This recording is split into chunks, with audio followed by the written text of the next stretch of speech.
The Arctic conflict. Why are Arctic nations striving to assert greater control over the Arctic region? Why are coastal countries claiming ownership over different parts of the Arctic Ocean? If you look at the map of our Earth, in the extreme north, just above the North Pole, there is a vast and wide region covered with water and ice surrounded by America, Russia, Canada, Norway, Greenland, Iceland. It is called the Arctic Ocean. This sea is covered with ice almost the whole year, and ships cannot pass through it. But why is this sea so important? And why is its importance increasing so much in recent decades? Which countries are claiming ownership over it? And what do international laws say about these claims? This is what you will know in this video. Place of occurrence. The region comprising the Arctic Ocean and the adjacent small seas and the northern parts of Russia, America, Canada, Norway, Finland, Sweden, Greenland and Iceland is called the Arctic region. The Arctic Ocean is located in the middle of this region at the North Pole, and its total area is 14 million square kilometers. Why is the Arctic Ocean important? This part of the Earth used to be covered with ice all year round until a few decades ago, but in recent years, due to increasing global warming, the ice in this region and especially in the Arctic Ocean has started to melt rapidly and is decreasing at an annual rate of 13%. In the last 4 decades, there has been a significant decrease in the level of ice here. According to experts, if the ice from the Arctic Ocean continues to melt at the same rate, the area will be ice-free completely during summer by 2035. The melting of ice from the Arctic Ocean is not only dangerous for the international environment, but the decreasing ice level has also created a new strategic problem. Now that the ice level is decreasing rapidly with each passing year, the coastal countries of the Arctic Ocean are also seeing this as an opportunity and trying to prove their ownership of more of it. Why does every country want to prove its ownership over the sea more and more, and is ready to take on the hostility of other countries in the region for that?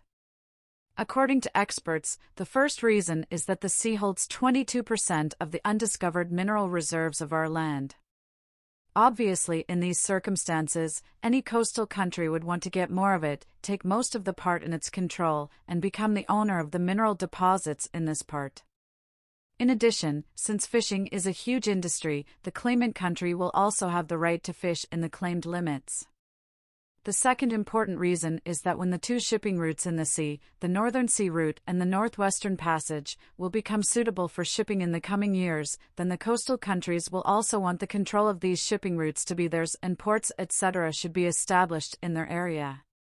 Let's compare these new shipping routes with other shipping routes to understand why these new shipping routes are so important.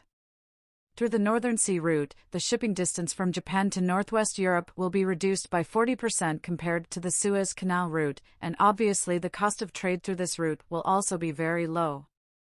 In the same way, the shipping distance from Japan to New York, USA through the Northwestern Passage will be reduced by 17% compared to the Panama Canal. It will be very beneficial for this country economically. Let us tell you here that in 2017, a Russian LNG tanker traveled from Europe to Asia through the Northern Sea Route without the aid of an icebreaker, and the Russian authorities say that only 6.5 days were spent during this journey. Claims of Arctic region countries. Now let's see what are the claims of the countries of the Arctic region on the sea, and what does the law that determines the maritime boundaries say about them. According to United Nations Convention on the Laws of Sea, the 200 nautical miles from the coast of any country, that is, 370 kilometers, the sea comes within the territorial limits of that country, and within these limits, that country has control and right of fishing, shipping and drilling. This limit is called exclusive economic zone, but according to the same law, if a country is able to prove on technical grounds that it owns more maritime boundaries, its boundaries can also be increased, but some clauses of this law make it even more complicated. Coastal countries have claims on specific parts of the Arctic Ocean for various reasons, and these are also becoming a conflict situation. What are these claims of the United States, Russia, Canada, and Denmark? Let's look at them one by one. First of all, let's look at Russia's claim. Russia has about 53% of the coastline of the Arctic Ocean, and it claims its ownership over a large part of the Arctic Ocean, in addition to its exclusive economic zone. A formal claim has also been submitted to the United Nations.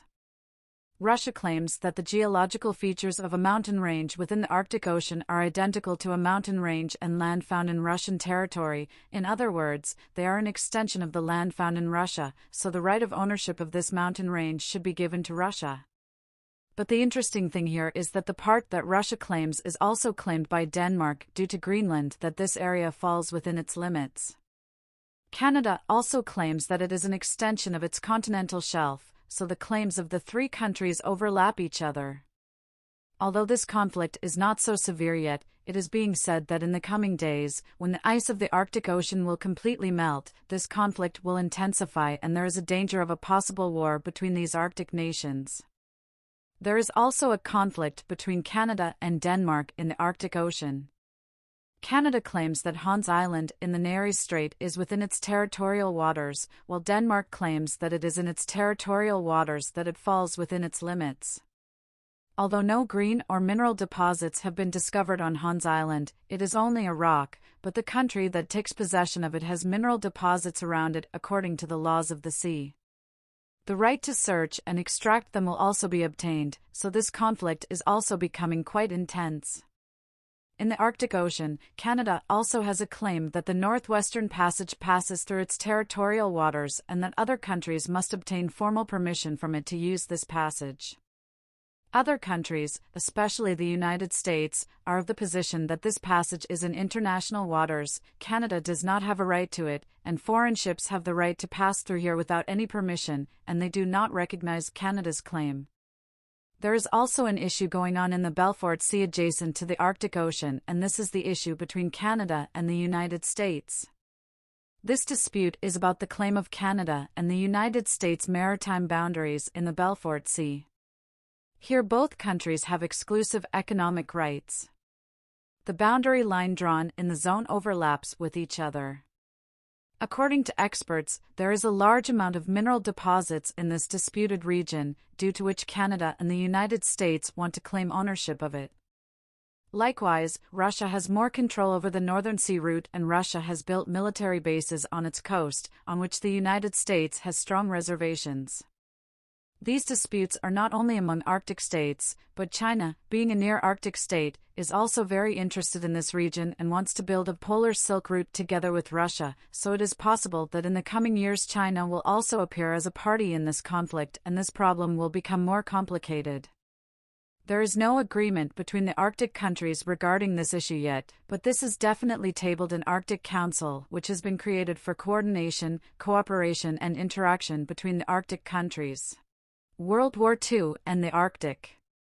The importance of this sea can also be estimated from the fact that during World War II, when Germany attacked the Soviet Union, it was not at all possible for the Allies to help the Soviet Union in the Black Sea or the Baltic Sea.